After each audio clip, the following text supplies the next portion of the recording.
ఈరోజు పత్రికా రంగానికి వన్నె తెచ్చిన రామోజీ గారు ఈరోజు మనకందరికి కూడా కనిపించకుండా ఆయన స్వర్గస్థులైనారు. మరి ఆయన సేవలు చిరస్మరణీయం.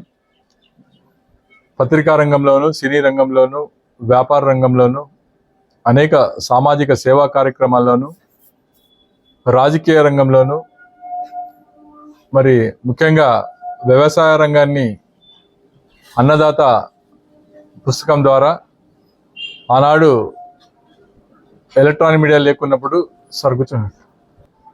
రైతులంతా కూడా అన్నదాత బుక్ కోసం వేచి ఉండేవాళ్ళు. మరి దాంట్లో సాగు కోసం అనేక మెళకువలు, అలాగే కొత్త పద్ధతుల ద్వారా అతి తక్కువ ఖర్చు ద్వారా పెట్టుబడులు పెట్టి రైతుని అనేక లాభాలు బాట పట్టించిన రామోజీ గారు అస్తమించాడంటే అది నిజంగా బాధాకరం. అలాంటి వ్యక్తి పద్మశ్రీ అవార్డు గ్రహీత.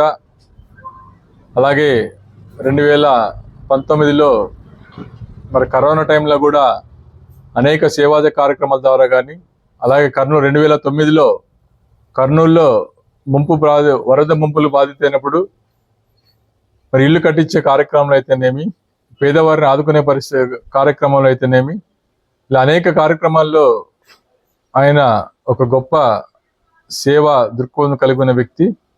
అలాంటి వ్యక్తి ఈరోజు మా మధ్య లేకపోవడం బాధాకరణం.